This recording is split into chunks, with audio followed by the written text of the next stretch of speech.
Hi மக்களே, இன்றைக்கி ஒரு சமையலறை மினி விலாக் ஒன்று பார்க்கலாம். இன்றைக்கி சின்ன வெங்காய குழம்பு எப்படி வைக்குது அப்படிங்கிறது தான் இன்றைக்கி நான் பார்க்க போகிறேன்.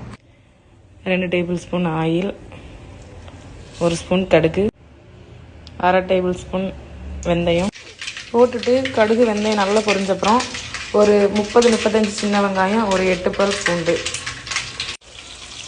போட்டு நல்லா தாளிக்கணும். ஸ்டவ்வை மிதமான தீயிலே வச்சு தாளிக்கணும்.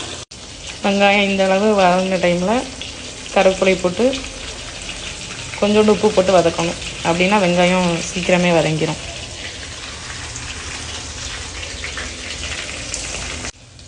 இப்போ பாருங்கள், வெங்காயம் நல்லா வதங்கிச்சு. இந்த டைமில் ஒரு பெரிய சைஸ் தக்காளியை மிக்சியில் நல்லா அரைக்க வேண்டாம், லைட்டாக அரைச்சி சேர்த்துக்கணும்.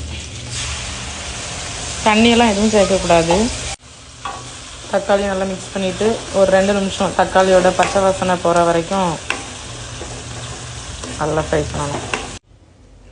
இப்போ 1 டேபிள் ஸ்பூன் தனி மிளகாய்த்தூள், 2 டேபிள் ஸ்பூன் மல்லித்தூள், 1/4 டீஸ்பூன் மஞ்சள் தூள், இவ்வளோதையும் போட்டு ஒரு 2 நிமிஷம் நல்லா மிக்ஸ் பண்ணிக்கணும். நல்லா மிளகாத்தூள் பச்சை வாசனை போகிற வரைக்கும் நல்லா வதக்கணும். ஸ்டவ்வை லோ ஃப்ளேமில் வச்சு வதக்கிக்கணும். இப்போ மசாலாவோட பச்சை வாசனைலாம் போன அப்புறமா ஒரு 10 நிமிஷத்துக்கு முன்னாடியே ஊற போட்ட ஒரு நெல்லிக்காய் சைஸ் புளி ஒரு 1/2 கப் அளவுக்கு சேர்த்துக்கோங்க. இப்போ குழம்பு லைட்டாக கொதிச்சு வர டைமில் நல்ல மிளகுத்தூள் ஒரு 1/2 டேபிள் ஸ்பூன் சேர்த்துக்கணும். நல்ல மிளகு ஃபஸ்ட்டே சேர்க்கக்கூடாது, அது குழம்பு கொதிச்சு வரும்போது அப்புறமா கசக்கும், அதனால் லாஸ்ட்டில் தான் சேர்க்கணும். நல்ல மிளகுத்தூள் சேர்த்துட்டு குழம்பு ஒரு 10 நிமிஷமாக கொதிக்க விடணும். குழம்பு இந்த அளவுக்கு நல்லா கொதிச்சு வரும்போது 1 கப்பு தேங்காய் பால் எடுத்து வச்சுருக்கேன். ஃபஸ்ட்டு பால், 2வது தேங்காய் பால்னு சொல்லி 1 கப்பு மொத்தமாக எடுத்து வச்சுருக்கேன். 1 கப்பு தேங்காய் பால் சேர்த்துக்கணும்.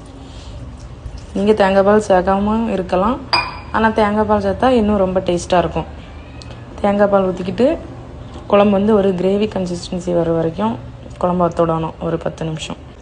இப்போ பாருங்கள், குழம்பு நல்லா எண்ணெய் பிரிஞ்சு நல்லா கெட்டியான ஒரு கன்சிஸ்டன்சிக்கு வந்துட்டு. இந்த டைமில் குழம்பு இறக்கிக்க வேண்டியதுதான். உங்களுக்கு கொஞ்சம் இவ்வளோ கெட்டி வேண்டாம், கொஞ்சம் தண்ணியானா நீங்கள் அதுக்கேற்ற மாதிரி பண்ணிக்கலாம். அவ்வளோதான் மக்களே, சுவையான சின்ன உள்ளி குழம்பு ரெடி. பிடிச்சிருந்தால் லைக் பண்ணுங்கள், கமெண்ட் பண்ணுங்கள், ஷேர் பண்ணுங்கள். பாய்.